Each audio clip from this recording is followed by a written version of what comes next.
अस्सलाम वालेकुम and welcome back to my channel. कैसे हैं आप सब? मैं उम्मीद करती हूँ कि आप सब ठीक होंगे, अपने अपने घरों में खुश और आबाद होंगे। तो आज जो है वो टेम्परेचर यहाँ पे है जी 19। इसका मतलब है कि सर्दियाँ शुरू हो चुकी हैं और सुबह के टाइम पे काफ़ी ठंडी ठंडी सी और मज़े की हवा होती है। इवन शाम के टाइम में भी ऐसे होता है। हाँ, दिन के टाइम में जो टेम्परेचर है वो दोबारा से 25 26 मैक्सिमम 27 तक जाता है, बट जैसे ही शाम होती है तो फिर ये है कि मौसम फिर से अच्छा-अच्छा सा प्यारा-प्यारा सा होने लगता है। बस एक और 1 या 2 बारिशें और होंगी, तो फिर ये हो जाएगा कि फिर से काफ़ी अच्छा सा लाइक मौसम हो जाएगा। यहाँ पे भी अच्छी-सी सर्दियाँ हो जाएँगी होपफुली, क्योंकि लास्ट टाइम तो काफ़ी ठंड रही थी, अप्रैल तक रही थी।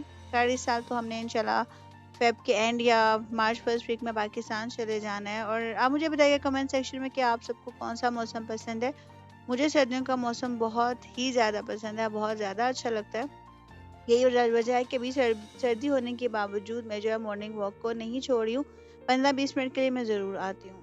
तो यहाँ पे जी मैं और मेरी सिस्टर आ गए थे सांबा बैंक में।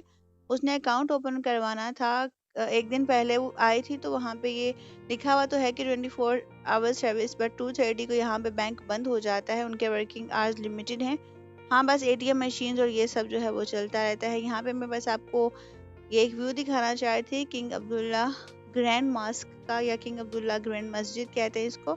इस साइड पे यूपीएस है, दूसरी साइड पे आपने देखा होगा डीएचएल है। तो यहाँ पे हमने टोकन ले लिया था और बैंक में बैठे हुए थे। और ज़्यादा रश नहीं था, बस 4-5 लोग ही थे, but still you have to wait for your turn. But unfortunately काम हमारा फिर भी नहीं हुआ, क्योंकि अभी जो है प्रोसेस काफ़ी चेंज हो चुका है। आपको सारा कुछ जो है वो ऑनलाइन करना पड़ता है, ऑनलाइन ही आपने अप्लाई करना है। आपने अपना नेशनल एड्रेस ऐड करना है जाके ऑनलाइन साइट पे। फिर यहाँ पे एक ऑप्शन होता है, वहाँ के पोर्टल में लॉगिन करने के बाद आपने क्या करना है कि अप्लाई करना है अकाउंट के लिए। तो यहाँ पे स्मॉल तमीमी मार्केट है उसी एरिया में, टाउन सेंटर में, जहाँ पे फूड कोर्ट एरियाज हैं। और ये वाली आपने पहले नहीं देखी होगी, तो मेरे व्लॉग्स में आई मीन टू से। यहाँ से मैंने बच्चों के लिए बस योगर्ट वगैरह लेने थे, कुछ चॉकलेट्स लेनी थी जो उनको पसंद हों, केक्स देख रही थी मैं, तो यहाँ पे नहीं थे। इसके अलावा मुझे शान के बिरयानी मसाले देखने थे, तो वो भी नहीं थे। सो इसलिए मैंने कहा कि चलें छोड़ देती हूँ। तो हाँ जी, हमने यहाँ से जल्दी से वो चीज़ें ले ली जो हमें लेनी थी। फिर हमने वापस ऑफिस भी जाना था, क्योंकि लंच हमने आज ऑफिस में ही करना था जो मैं घर से लेके आई थी।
हाँ जी, तो यहाँ पे मैं आ चुकी हूँ घर, और आज मैंने प्लान किया था कि अपने हस्बैंड के लिए सरप्राइज़ डिनर अरेंज करूँ या बनाऊँ। तो यहाँ पे सबसे पहले मैं गुलाब जामुन बनाने लगी हूँ, क्योंकि डेज़र्ट है तो अच्छे से उसमें जो शीरा है वो अब्ज़ॉर्ब हो जाएगा। तो मैंने कहा पहले ये बना लेते हैं, बाद में डिनर की तैयारी करूँगी। यहाँ पे सबसे पहले मैं शीरा बनने को रख रही हूँ। जो है 1 कप शुगर ले लिया मैंने, एंड ऑफ कोर्स वाटर जो है वो मैंने 1.5 कप लिया था, क्योंकि मुझे बहुत ज़्यादा जो-सा है वो शीरा नहीं चाहिए था। यहाँ पे 1 कप मिल्क पाउडर है, 1 टेबलस्पून भर के मैदा लिया है मैंने, और 5 टू 6 टेबलस्पून यहाँ पे है जो लिक्विड मिल्क है। आप एज़ पर रिक्वायरमेंट रख सकते हैं इसको, आपको जितना नीड होगा। 1 एग है, बेकिंग पाउडर है 1 टीस्पून भर के, और थोड़ा-सा कुकिंग ऑयल यूज़ करना है, ज़्यादा नहीं, बट मैंने ज़्यादा ले लिया था। यहाँ पे मैं जितने भी ड्राई इंग्रेडिएंट्स हैं उनको मिक्स कर लूँगी सबसे पहले, और उसके बाद उसमें जो है ऑयल, एग एंड फिर मिल्क ऐड कर लूँगी ग्रेजुअली जितना मुझे चाहिए होगा, क्योंकि आपको नीड करना है। क्योंकि समटाइम्स ऐसा होता है कि जो एग होता है वो इनफ नहीं होता है, लाइक आपका जो बैटर होता है या मिक्सचर होता है वो स्टिल थोड़ा बहुत ड्राई रह जाता है, तो इसे अच्छे से नीट करने के लिए आपको मिल्क की ज़रूरत पड़ती है। यहाँ पे ड्राई इंग्रेडिएंट्स मेरे मिक्स होने लगे हैं। इसके बाद मैं इसमें ऑयल एंड एग यूज़ करूँगी और अच्छे से नीट कर लूँगी। आप ट्राई करें कि आपका जो ये बैटर है ये सॉफ्ट हो और राइट अवे आपने गुलाब जामुन बना लेने हैं, क्योंकि आप जितनी देर इसको रखेंगे ये ड्राई हो जाएगा और फिर आपको जो है वो गुलाब जामुन बनाने में थोड़ा सा मसला होगा। मेरे साथ भी हो गया था, क्योंकि मैंने क्या किया था कि एक तो इसमें ऑयल थोड़ा सा ज़्यादा चला गया था। डालना मुझे 1 टेबल स्पून ही था, बट इसमें 2 टेबल स्पून के बराबर चला गया। तो उससे ये होता है कि जब आप गुलाब जामुन बनाते हैं, जब उसकी जो गोलियां बनाते हैं, बॉल्स बनाते हैं, तो उसमें क्रैक्स पड़ना शुरू हो जाते हैं। तो और दूसरा ये कि मैंने नीड करके रख दिया था। आपको पता है बच्चे हैं मेरे साथ, तो बच्चों के हज़ारों काम निकल आते हैं, तो इस वजह से थोड़ा रखने की वजह से खैर गुलाब जामुन टेस्ट में बहुत अच्छे बने थे, सॉफ्ट भी बने थे, एवरीथिंग वाज परफेक्ट, बट उनका लुक जो सा था वो इतना अच्छा नहीं बना था, बट इट्स ओके। और दूसरा हाँ, जब उन्हें फ्राई किया था तब भी वो थोड़े ओवर फ्राई हो चुके थे, क्योंकि रयान सो के जागा था और मुझे ढूंढ रहा था। तो मैं ऑफकोर्स पैन रख के चली गई थी, बंद भी नहीं कर सकती इस सिचुएशन में, क्योंकि क्या होता है जितना भी ऑयल है फिर गुलाब जामुन सारा अब्जॉर्ब कर लेते हैं। तो मैं लो हीट करके चली गई, जब वापस आई तो देखा कि थोड़े से डार्क ब्राउन हो गए थे, बट इट वाज फाइन, क्योंकि मेरा मकसद तो पूरा हो चुका था। टेस्ट वाइज बहुत ज़बरदस्त बने थे, सॉफ्ट भी बने थे। तो यहाँ पे मेरा डो रेडी हो चुका है, दूसरी साइड पे शीरा रेडी हो रहा है। शीरे में मैंने 2 to 3 कार्डमम्स ऐड कर ली थी, आप भी कर सकते हैं। यहाँ पे बस आपको डो दिखा रही हूँ कि आपका कैसा होना चाहिए, और आप देख सकते हैं कि सरफेस पे काफ़ी सारा ऑयल है, क्योंकि ऑयल ज़्यादा हो चुका था, आप ऑयल कम डालिएगा। तो ये है जी फाइनल लुक मेरे गुलाब जामुन का, क्योंकि मैंने फ्राई किए थे तो उसकी वीडियो भी नहीं बनी थी, क्योंकि मैंने आपसे कहा कि वो बहुत ज़्यादा ओवर कुक हो गए थे, इसलिए वो स्किप हो गई थी। और यहाँ पे जी बनने लगी है चिकन 65। चिकन 65 के लिए मैंने 1 kg चिकन ले ली है, 1.5 टेबल स्पून है ये कॉर्नफ्लावर, 1 एग ले लिया है, जिंजर गार्लिक पेस्ट लिया है 1 table spoon, red chilli powder ले लिया है 2 teaspoon, and salt to taste ले सकते हैं आप। तो ये सब चीज़ें मैं इसमें मिक्स कर दूँगी, और रेड फूड कलर मैं इसमें बाद में डालूँगी। बहुत ही यम्मी बनती है चिकन, ईज़ी टू कुक है और ज़्यादा टाइम टेकिंग भी नहीं है। हाँ, फ्राइंग में टाइम लग जाता है।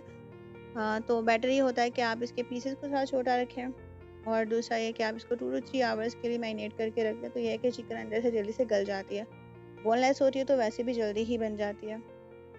तो यहाँ पे मैं नान बनाने लगी हूँ। नान के लिए मैंने ले लिया है जी मैदा, और इंग्रेडिएंट्स मैंने स्क्रीन पे लिख दिया, आप देख सकते हैं। मैदा 500 ग्राम्स था, ईस्ट 1 टेबल स्पून है, योगर्ट 2 टेबल स्पून है, sugar 1 teaspoon, oil 2 table spoon, salt half tea spoon या 2 टेस्ट ले सकते हैं आप। बेकिंग पाउडर मैंने हाफ टी स्पून डाला था, और लूक वार्म वाटर या मिल्क आप ले सकते हैं, इट्स अप टू यू। मैंने मिल्क लिया था और एज़ पर रिक्वायरमेंट है। तो यहाँ पे मैं सबसे पहले मैं ऑयल और जो ड्राई चीज़ें हैं वो सारी डाल के मिक्स कर लूँगी, फिर दूध के साथ में जो है ये डो को बना लूँगी।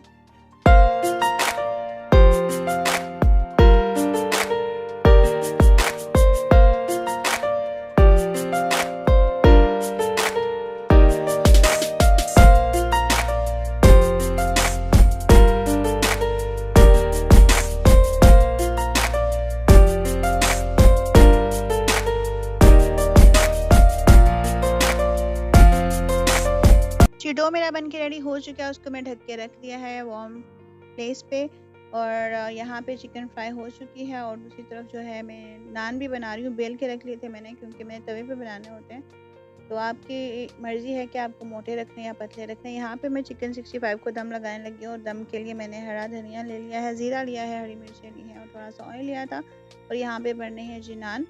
तो यहाँ पे दही ऐड करके मैंने चिकन को ऐड कर लिया था। सॉरी, थोड़ी बहुत रेसिपी स्किप हो चुकी है, अगर आप चाहें तो मेरे चैनल पे ये रेसिपी ऑलरेडी मौजूद है, आप देख सकते हैं। क्योंकि जल्दी-जल्दी से मैंने डिनर बनाना था। आपको पता है टाइमिंग बहुत शॉर्ट होती है, विदिन 1 आवर हमें डिनर रेडी भी करना होता है, और ठंडे नान या ठंडी चिकन खाने का मज़ा भी नहीं आता। तो ये मैंने कहा कि आपको क्लोज़अप दिखा दूँ नान्स का। एक तो वो नान होते हैं जो आप टर्न करते हैं तो चूल्हे पे सेक लेते हैं। मेरे पास वैसा ना तो पैन है, ना ही वैसा तवा है स्टैंड वाला, तो मैं यहीं पे प्रेस करके जैसे रोटी बनाती हूँ। टेस्ट मैटर करता है, लुक तो खैर अच्छी खासी आ जाती है, टेस्ट मैटर करता है, और बहुत यम्मी से बन जाते हैं। नान बहुत क्विक भी बनते हैं, लाइक रोटी की तरह बहुत ज़्यादा टाइम टेकिंग नहीं है। तो जी नेक्स्ट में आप देखेंगे मेरा फाइनल लुक है जो हमारे डिनर का। छोटा सा सिंपल सा प्रिपरेशन था, बट ये है कि जब आप दिल से बनाते हो तो सब कुछ बहुत अच्छा बन जाता है। मेरे हस्बैंड को भी बहुत अच्छा लगा था, मेरी सिस्टर भी बहुत हैप्पी थी। हाँ, और हाँ, अगर आप चाहें तो आप ग्रेवी ऐड कर सकते हैं इसमें थोड़ा सा ज़्यादा दही लेके, और चिकन का फिर दम पे कम रखिएगा। मेरी ग्रेवी का वो इशू था कि ज़्यादा ड्राई हो गई थी, बट टेस्ट वाज यम यम, क्योंकि मेरे हस्बैंड ने कहा था कि बहुत अच्छी बनी है। तो यहीं पे ख़त्म करती हूँ मैं आज का व्लॉग। मैं उम्मीद करती हूँ कि आपको पसंद आया होगा। अगर पसंद आया हो तो please do like, share, comments and subscribe to my channel. Thank you so much for watching. अपनी दुआ में मुझे याद रखिएगा। मिलते हैं नेक्स्ट व्लॉग में, तब तक के लिए अल्लाह हाफ़िज़।